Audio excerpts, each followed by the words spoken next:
Hello, my adorable squidlings. It is Katie here, and today I'm going to be working on something really kind of chill. Today's Christmas, and I want to wish you all Merry Christmas to those who celebrate, and if you don't celebrate, that doesn't matter. I hope you have a fantastic day, and I hope it's filled with happiness and warmth no matter who you are and what you celebrate. But today, I thought it would be fun to paint some poinsettias. I'm honestly not sure how you pronounce it. I recently found out they have an I in them. I've literally always called them poinsettias. So today I want to paint one just because I think they're super festive and they're gorgeous. And I just really want to paint flowers. This might end up being kind of tutorial style, so we'll see how that works out. But if you want, go ahead, grab your reference photos because that's what I'm about to do. Grab your paints, pens, whatever you want to draw with. Come draw with me because we're going to do this real time. And we're going to paint some flowers. So I'm painting on this page. This sketchbook, you'll be finding out a little bit more about this sketchbook a few videos from now, but I wanted to go ahead and kind of break it in. And I'm actually going to be painting on both sides of the paper, which is something I never tend to do.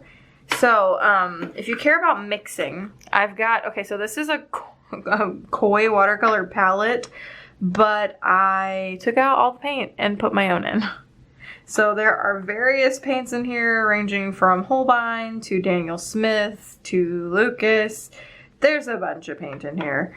And I am just kind of mixing up a very, I want to say orangey red, so I'm pretty sure I'm using a Holbein vermilion, and this is Core's Quin Magenta, and I'm just mixing up a lot of that. So that's what I'll be using for the main color of the poinsettias. And we're going to start out with the painting. So I'm just going to go in here and paint out a leaf. They have these nice, gorgeous leaves, and I want them all to like point back into the center here.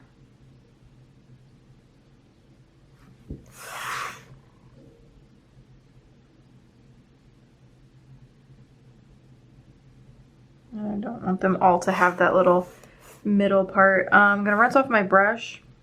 I'm going to go right back in and make more leaves because they are very layered, very thick. I'm going to be turning my paper as I go, just to be able to get all of the sides because I'm not very good at not turning it, if you will. And if you want, I'm going to vary it up a little bit, and I'm going to just kind of dab some of the vermilion in here just to vary up some of the tones and just kind of let that do its thing. And then I'm going to make another flower. I'm going to grab a little bit more of the color because I want it to be a little stronger. I found this not to be very strong. And I'm going to put this one down here because we're just going to make this one a little smaller. And if you find that your brush isn't doing it for you, it makes a weird shape or whatever, you can always chisel it back in. So I find that they have like 3 leaves in the center, and then they have more around. I'm going to rinse off my brush a little bit, and then we're just going to go right back in and make these bigger petals. And if you have little white gaps, that's fine. Feel free to fill them in. Feel free to leave them. Do whatever suits your fancy.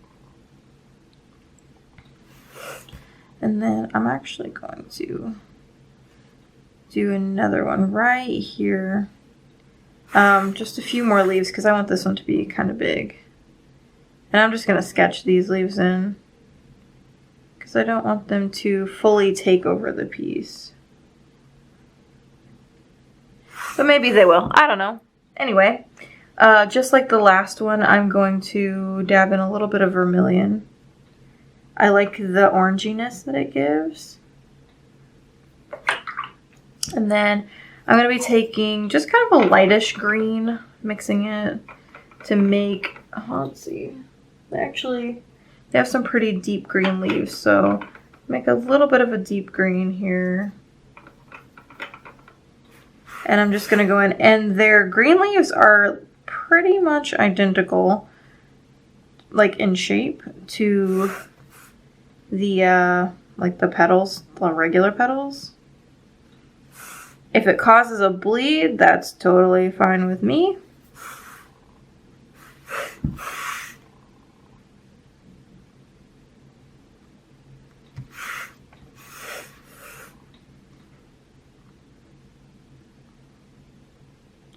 I really enjoy bleeds in my artwork, so the more the merrier.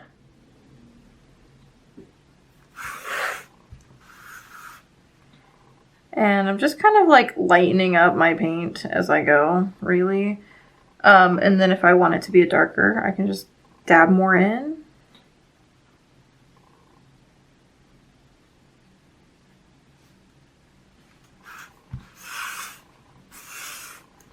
And then, let's see, I think I want another leaf right here.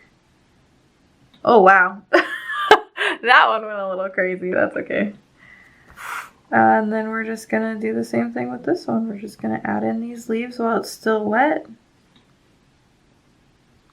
Now, if you do get bleeds, try not to mix it too much, especially if you're using this color scheme. Like, try not to mess with it too much. Because since this is a red and a green, they are contrasting colors, so they're going to turn muddy if you mess with them too much. So this one bled a lot more than I wanted it to, but that's okay. I'm not going to mess with it because I don't want brown. I'll just let it kind of do its own thing.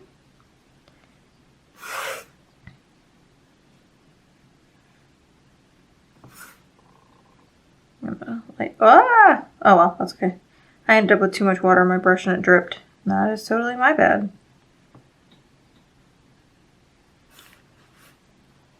I'm going to... I don't have a paper towel. Alright, I'm going to try to soak up some of this because this is really wet. I don't care that it bled, but I also don't want it to be that wet. I'm going to go back in with a little green. But what I'm going to do is put another leaf here. Just kind of like go right over it. And then I'm going to soak up some of this as well because that one also is a little too watery. And then lastly, I'm going to kind of let these dry. I want to put some little berries in. So I'm just going to do them in little clusters.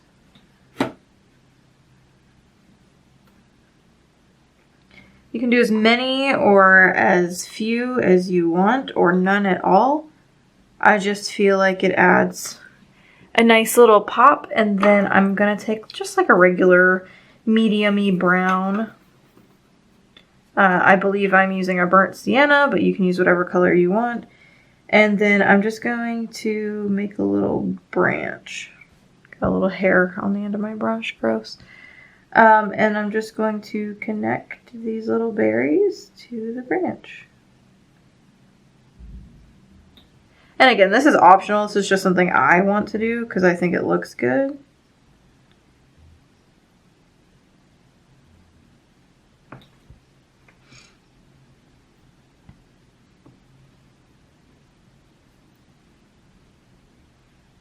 But I'm having all of these branches kind of stem from the flowers themselves. It just gives the illusion that they belong. I definitely don't want just like random branches. And I feel like I need like a little berry here. And this is just, at this point, this is really personal preference. So I'm finding that I want a berry here. And so I'm going to put one there, and then I want one here. And you can base it off of anything really, whether you just think it needs red here or you just like the idea of a little berry there. And then just kind of finesse it as you go.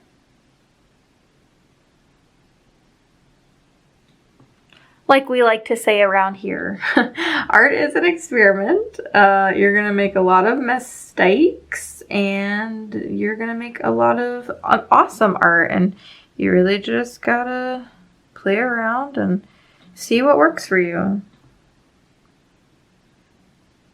And a lot of this brown ends up kind of being red just because it mixes with the berry, and that's okay. I actually really like that, so.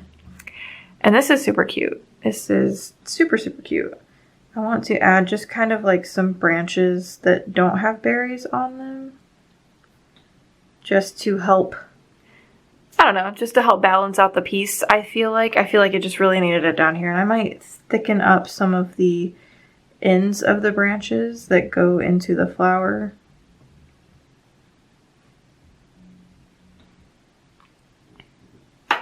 And then when this is dry, I'm actually going to go over it with a little bit of gold just to give it that extra pop. So I've just got this really simple, it's like a uniball gold pin. And I'm going to find the center of the flower here, and I'm just going to draw in some little dots, and I'm going to kind of bring them into the center here by making some little lines. Pretty simple, honestly. Just to denote where the center is. And yeah, it just adds like a little extra bit of shine and interest to the piece, in my opinion. And I'm just going to do the same thing here. Just going to add a few dots, and then the center is right about here, so I'm just going to kind of add some lines pointing back to that center. And then 1, you've got a super shiny bit on your piece, and 2, it looks good. I'm going to have a few just kind of coming out on the other side to make it look like you're looking on top. This one's maybe more of a side view. Actually, no, I want this one to be the same way, just kind of looking out over the top. Yeah, and it just adds a little bit of visual interest. And you can pretty much make this as big or as little as you want. I'm going to keep mine there. But yeah, and one of my favorite parts of these pieces are the bleeds. Like, they're just super fun. And this isn't like your perfect art piece, but that's okay, because that's exactly what I wanted. I wanted something fun and loose and just festive, and bright. And I don't know, I really like this page. I'm excited to see what I do on this side. But anyway, that's it. That's the art piece. If you made anything during this little short video, it's not really that short, but it's short compared to what I've been uploading lately. Use the hashtag squidoodling with Katie over on Instagram to share it with me. You can tag me, use the hashtag, whatever you want to do. And yeah, and if this is kind of like a tutorial, so if it was helpful or fun to follow along with, let me know. And let me know if you'd like to see any other types of tutorials. I'm not a pro at this, so this is more like the beginner's guide to how to paint a very loose floral. So be gentle with me. But anyway, I really hope you enjoyed this. Thank you for hanging out with me. I hope that you're having a squidoodly awesome day wherever you are. And until the next video, toodaloo!